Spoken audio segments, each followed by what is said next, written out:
Today's scripture reading is from chapter 16 of the book Gospel according to St. Matthew, verses 1 to 12. And the Pharisees and Sadducees came to him to tempt him, and they asked him to show them a sign from heaven. But he answered, saying to them, "When it is evening, you say, 'It is clear, for the sky is red.' And in the morning you say, 'It is a winter day, for the sky is red and cloudy.' O hypocrites, you know how to observe the face of the sky, but the signs of the present time you are not able to distinguish. A wicked and adulterous generation wants a sign, and no sign shall be given it, except the sign of the prophet Jonah." And he left them and went away. When his disciples came to the crossing place, they had forgotten to take bread with them. He said to them, "Watch and beware of the leaven of the Pharisees and of the Sadducees." And they were reasoning among themselves and saying, "It is because we have not brought enough bread." But Jesus knew it and said to them, "What are you thinking among yourselves, O you of little faith? Is it because you have not brought bread? Do you not yet understand? Do you not remember the 5 loaves of bread and the 5,000, and of how many baskets you took up? Neither the 7 loaves of bread of the 4,000, and how many baskets you took up? How is it that you did not understand that I was not talking to you about the bread, but to beware of the leaven of the Pharisees and of the Sadducees?" Then they understood that he did not say that they should beware of the leaven of the bread, but of the teaching of the Pharisees and the Sadducees. And so ends the reading for today. And now Dr. Lyle will give us our sermon lesson for this morning. Our scripture this morning deals with an interesting problem that we have that obviously was a problem back at the time of Jesus, and it's 2,000 years later, and we still suffer from a similar problem. Just the faces and the names have changed a bit, and the look has changed a bit. But there was a teaching in vogue at the time, and Jesus took on that teaching.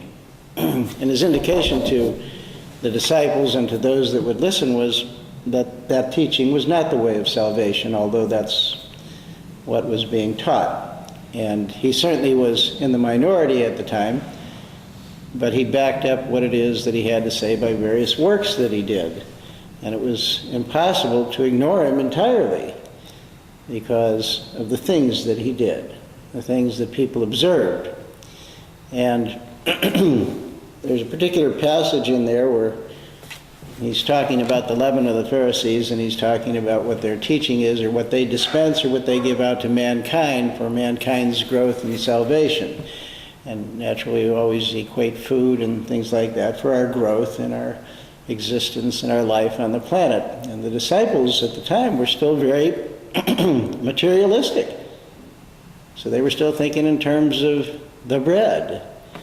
You know, they were thinking about physical things, and he was trying to get across to them that you have to think about something else. There's something a little more to that. And that he reminded them of a couple of miracles that were performed, or what occurred when they had fed everyone with a very small amount of food, a few thousand people. And what he was reminding them is that it's not the physical appearance of what's going on that's important, because you have the power to change that physical appearance. And you have that power to change that physical appearance through the understanding of spiritual laws, the laws of the universe. And that most of mankind chooses not to become proficient in the laws of the universe. Instead, they walk around and listen to what other people have to say that they consider authorities. They don't take the time to think for themselves and understand what's truly going on. So, my message this morning is somewhat short and brief, but, right now we are studying in the National Academy of Metaphysics, and we're in the area of mental therapeutics. And the concept of therapeutics for the mind has to do with change, and it has to do with growth. And one of the areas that we've been talking about is for us to be able to change and grow and become more than what we are, we have to give up some of the things that we believe. Some of the things that we've been taught that don't seem to have a logical basis to them, but we believe them because we've been taught them from a very early age.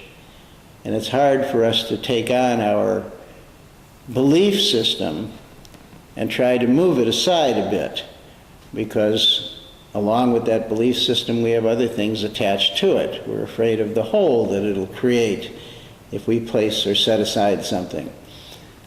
You look at Christianity as it is today, or any other religion, and you take one of their core dogmas and you take that away from them, and it leaves a large gap in people's mentalities.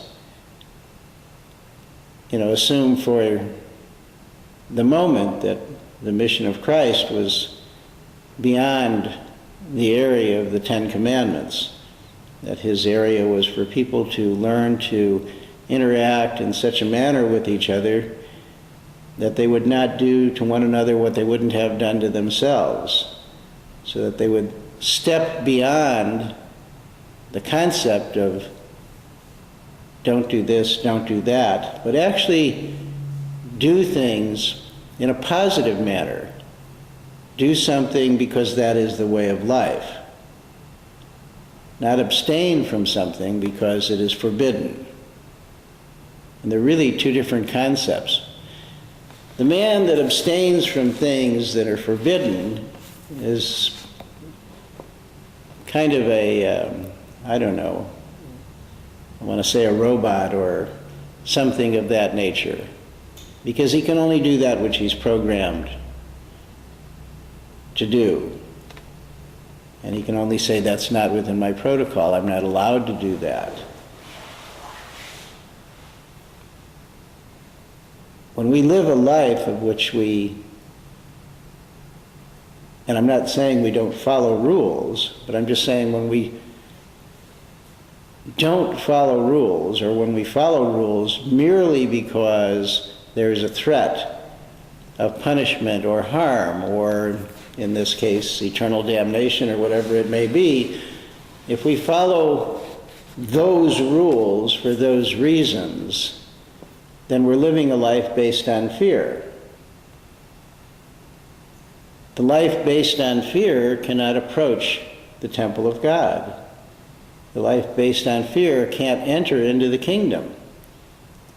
It's the life based upon love that enters the kingdom.